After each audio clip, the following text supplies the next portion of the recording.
Alright, hey everybody, welcome back to the channel. This is Rob here at Smirking Gun Reviews, and we're back talking more Y the Last Man already. I just dropped my premiere episode review, and I just finished watching episode 2. I would have gotten these out already, but there does take some work to get these done, and I worked 8.5 hours this morning at my full-time job. But we're here to talk about Y the Last Man, Season 1, Episode 2. It is called Would the World Be Kind? I want to thank everybody that chooses to watch these. I don't know what kind of traffic is already going on about this show. I'm sure that there were probably some people who got their hands on the first few episodes of this and already had some reviews or whatever. But I actually needed this really bad. I was starting to feel a little untethered with something weekly to talk about other than The Walking Dead. And even that, I was watching them, getting the episodes early, and I'm going to maybe try on getting those out when they actually air for everyone. But I didn't have anything solid that I've been looking forward to look forward to and put me on a schedule. And thankfully, I know what I'll be doing on Mondays, so I like having content on a specific day that I'll be putting out. So, if you're new to the channel, don't forget to hit like and subscribe. Join the conversation here at Smirking Gun Reviews. If you're returning, welcome back. How you doing? Let's jump into this episode because there's a lot of things that I want to talk about, and there's some things that I missed. A few details from the last episode I want to get to. One, Kimberly, played by Amber Tamblyn, being the president's daughter. She's the one that is all about the anti-cancel culture. What would we do without men? I also want to talk about Hero and Sam. Sam is her friend, a transgender friend, and that Hero is in recovery. Hero played by Olivia Thirlby. I forgot to mention that scene earlier. And another thing about this that wasn't really talked about much in the book, and what I think is great that they're doing now, is with all the men dead, all the people with Y chromosome dead, I forgot about transgender and how that would affect this situation. And we cover that in here. And it took me a minute to understand what was going on. But once we did, I really thought that is a really interesting angle to take for this show. Is what would happen, what would happen, and we cover that, and we'll get to that. I also want to say thank God that this is on FX and not on some other, TNT or some other channel like that, or God forbid, network. TNT, I never got into that channel. It was all procedurals and courtroom stuff, and I'm glad that it's on FX at least. Would I have liked to have seen it on HBO or somewhere else? Yes. But FX is great. They've got a lot of good shows, and they're with TVMA being pretty much across the board on cable, you can still get a really high quality show in a lot of these channels. You don't have to be on HBO to make something good. And shows like this prove it. And one of the interesting things, again, going into this is how fast things can go down. Right? In The Walking Dead, in their post-apocalypse, it took a long time for things to collapse. A long time by our standards, right? People didn't quite know what was going on. People hearing reports, people being bit, blah, blah, blah. And this, it just happens all at once, right? Basically. Some of the animals were affected first. Warning signs, things like that. But who would have thunk? Who's going to think that rats, that there's something off? But how this went down, there was no, way for anyone to know that this was going to be the result of anything. At least on the surface, right? Because we know that somebody, there's got to be an answer out there, right? Somebody knows something, and I'm really curious to see how they handle that element of the show. This is also the first episode where we talk about the Culper Ring Task Force from the book. I was when 355 starts talking about it, I was ooh, we're starting to get into it already. And that's where we start, right? So 355, and her character is very, very interesting. One thing I did not bring up prior to this episode was what she did in the first episode. When after she blows those guys up and gets home and gets her new assignment, how she erases herself. You know, strips down naked and removes any evidence that she was there. This is a very professional person. This is a person who's got their shit together in this aspect. She knows how to do her job very well.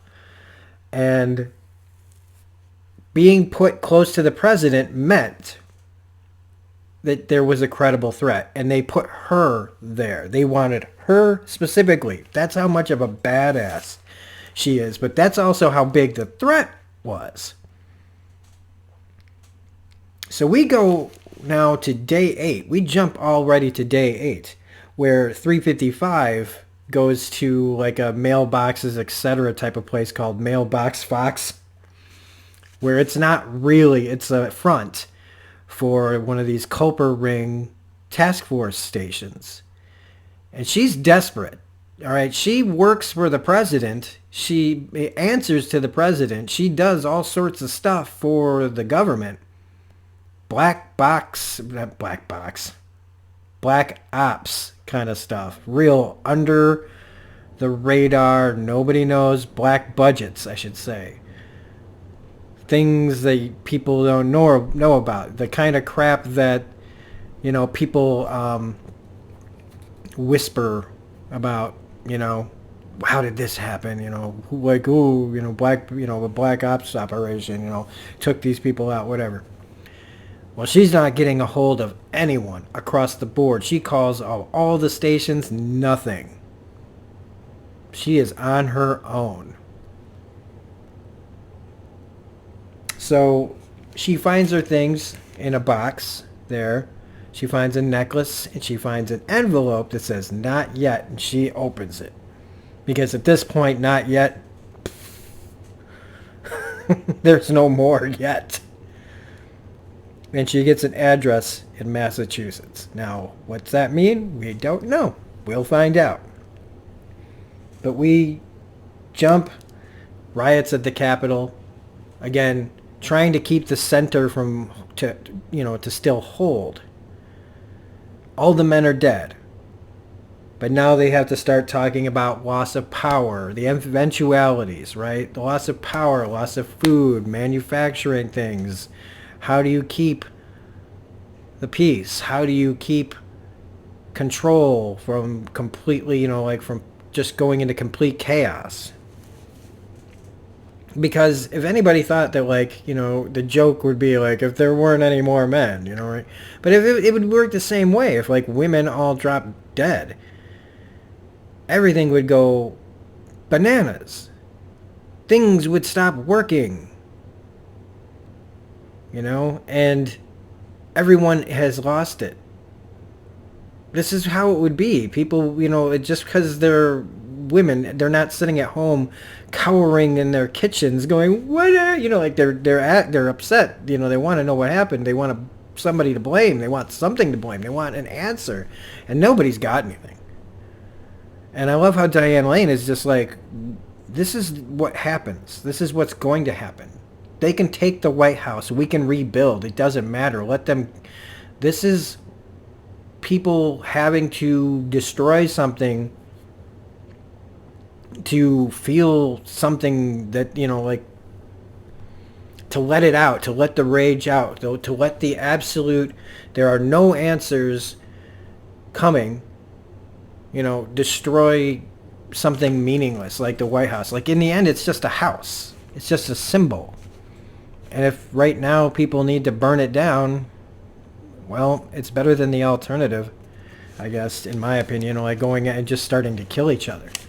Now, the way things go in the book, I'm curious of how, we're only in, this is day 8. We're about to jump to day 53.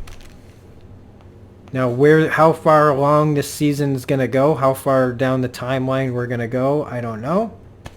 But when we jump to day 53,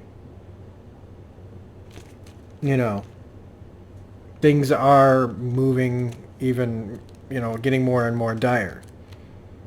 Should also mention, because everybody died in succession of the presidency, Jennifer is the president. But I do like her spirit. I do like how she tells everybody, this is like this is how we do this, and we have to do it together. If we don't do this together, we're all fucked. But we get Yorick, who finally masks up, because we've seen him traversing the city in that very first scene, but this is him finally leaving for the first time, masking up, writing Beth everywhere. Beth, come home. Why? Leaving notes. I love when Jennifer says, fuck the art. They're worried about the museums and stuff and sinkholes and things, and they get to the museum and she's like, fuck the art. We got to worry about people first. And we got this board of the dead trying to find confirmation of people's deaths, finding their bodies. Planes were falling out of the sky. Women were dying too. And when you're in one of those situations where you're up in a plane and a guy's flying it, boom, dead, and there's a lot of planes up in the air. And a lot of them are going to land crash all over the place. So it's a zany situation for both sexes. And it's like, they were trying to, when they're pulling bodies out of the wreckage of 9/11 and trying to just find confirmation of people who might still be alive or confirmed dead. And there's a lady there, and I knew it was going to mean something, but I wasn't sure. And Hero talks to her, and she leaves, and this is where we meet up with her group that Sam's a part of, her friend Sam that was with her at the recovery meeting. And this is where you find out that the transgender community has got their own problems here, because they, if you look like a man but you're not really a man and you're going through the transition, but you have to explain yourself everywhere you go, I'm not really a man, I'm transitioning into a woman, or a woman transitioning into a man, and they've got the testosterone there and everything, and that would be, it's all, in this world it's already difficult enough. Imagine the fear that's already compounded, and having to think that they might kill you and you won't, because they think you're a man and you're not. That's another whole other level. And poor Sam is dealing with that in this episode, to the point where, Hero is not pulling her weight with this group who wants to bike to Vermont to get out of Dodge, just get away from all of this. That when she leaves and says she's going to go do her thing, and she goes and back to the ambulance, back to the scene of her crime, and has the moment with the rotting corpse there. Ugh. And she comes back, and they've left Sam there because he didn't want to leave without her. And now he's telling her, I don't care what your mom did to you, but I stayed behind. I've only got a bottle of testosterone left. We've got to go to your mom. And at least Hero is saying fine. She also meets up with that woman again, the driver's license of her lover, saying, here you go. And she realizes, it was you, wasn't it? I wasn't crazy. He was having an affair. And so she did get to give that woman closure, at least. That was kind of nice. Meanwhile, Yorick, on his little, traversal of the city, ampersand leaves and heads down into a flooded subway tunnel, which is disgusting. Going into that water, I felt so bad for that character. I can only imagine. You've only got ampersand left. You have no one else. You haven't had anyone else. It's your only connection to the world. You're going to try to save him. And he goes in there, he sees that image of the man and falls into the water, which is, I don't like germs as it is. I don't think anybody does. But like being in that water and then not finding ampersand.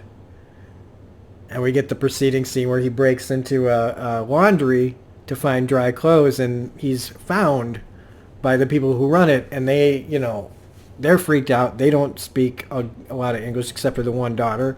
She's not much help. The other one's got a gun on him, and he's naked trying to explain himself. I'm not sick. I don't want to be here. I would have just, if I knew anyone was going to be here, I would have app. Just let me go home. And they finally let him up and they give him some clothes to leave. And he's like, you got to get out of here. Don't be trapped in this city or you're never going to get out. Because they keep talking about the timeline for New York. And maybe somebody can fill me in on that because I keep maybe I'm missing the information of why that's important. We also have Kimberly in this episode returning. She gets her 10 minutes with the president, talking about how without men there is no future because they want to make sure to get to the sperm banks in New York before they all go bad. And she's like, well, we already secured like 100 sperm banks, lady, But the whole thing without men, there is no future. It's like, we're only 53 days in, lady. Okay, let's just be a little I'll be a little nicer because this lady lost her whole family. She lost her dad. She lost her brother, if there were brothers. She lost her kids, her husband. She lost all of it. And so she's seeing all these kids running around, and she, it's a reminder of everything that she lost. And I don't know. Apparently, she just wants to get back to making babies and replacing her kids.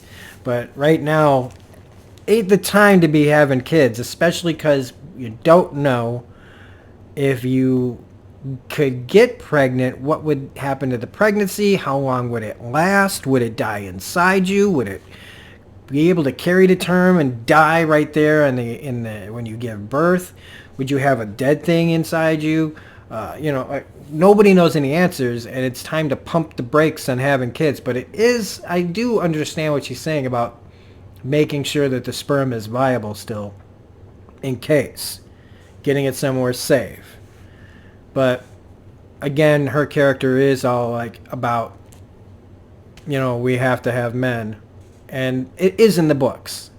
All right, there are all these factions that think differently about what happens and what do you do now without any men. And some are just like, we don't need any men. And some are all, and it's just all the aspects of life in this world. And of course there's going to be a contingent of people that are lost without men. And there's nothing, like, I'm not going to tell anybody how they should live if they're not hurting anybody else, but, Anyway. But Diane Lane has, look, we're just trying to survive the present. Forget the future for right now. And she's right. She's right. Besides, I think this Earth could, I guess it did lose a lot of people. So repopulating the Earth is a concern, just not 53 days in. And then we have Yorick returning home to his apartment, lost, doesn't know what else to do. And somebody lets themselves in with a key. Or at least it sounds like a key. And it turns out to be 355 who gets the drop on Yorick because she's 355. She's well trained and he's got a guitar. And I just loved that because we're both like heroes on her way to see her mom.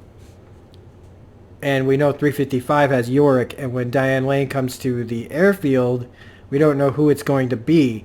And we just see the POV shot of her, and the look on her face tells you all you need to know. And it's like she would look with love with her daughter, but that look says like she's seeing something she should not be able to. It is Yorick coming off the plane with 355. And I love how the two people that were flying the helicopter are standing there, and 355 goes, "You need to come with me." Right? Because they just saw something that does not need to get out. Because if people find out that there's a guy left, once that happens, once that cat's out of the bag, it's going to create a whole new set of problems for everyone.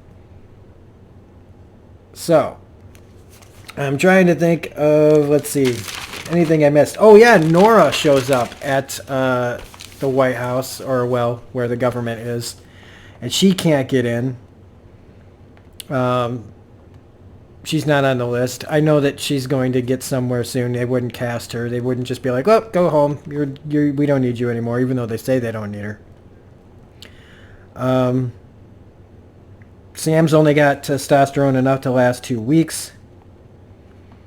And, oh yeah, the ex-first lady who's been drinking the whole time wants to go home.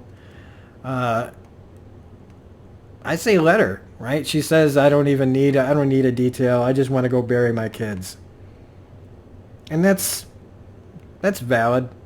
You know, in fact, I was waiting for her to say that. Like, you know what? What are they going to do?